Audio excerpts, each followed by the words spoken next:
62 साल की मुस्लिम औरत जिसने अपने हक के लिए इतनी लड़ाई लड़ी कि देश का पूरा कानून, राजनीति और समाज सब हिल गया। ये कहानी है शाहबानो केस की, जहां एक औरत की आवाज ने भारत के कानूनी इतिहास में नया चैप्टर लिख दिया।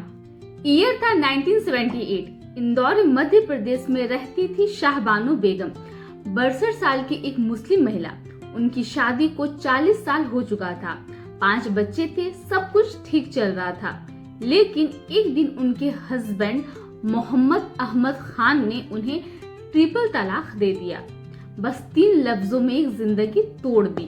शाहबानो के पास कोई सहारा नहीं था। उन्होंने अपने और अपने बच्चों के गुजारे के लिए हस्बैंड से मेंटेनेंस मांगा, मतलब महीने का खर्चा।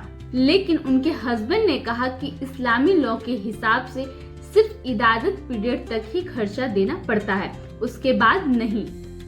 शाहबानो ने हिम्मत नहीं हारी। उन्होंने कोर्ट का दरवाजा खटखटाया, पहले मजिस्ट्रेट कोर्ट, फिर हाई कोर्ट और आखिर में सुप्रीम कोर्ट। कोर्ट ने कहा कि शाहबानो को मेंटेनेंस मिलना चाहिए, चाहे वो मुस्लिम पर्सनल लॉ हो या ना हो, क्योंकि कॉन्स्टिट्यूशन सबके लिए बराबर है।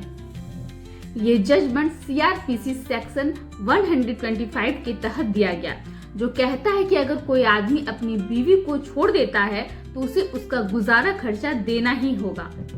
यानी सुप्रीम कोर्ट ने क्लियरली बोला लॉ इज अबव रिलीजन। लेकिन यहीं से एक बड़ा विवाद शुरू हो गया। कई लोगों ने कहा कि सुप्रीम कोर्ट ने मुस्लिम पर्सनल लॉ में दखल दी है।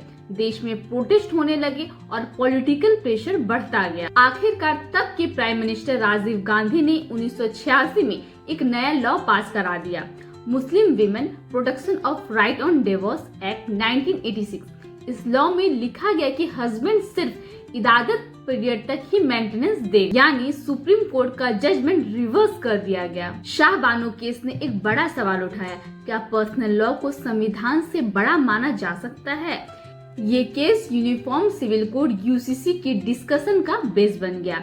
आज भी जब UCC की बात होती है तो शाहबानो केस का जिक्र जरूर आता है।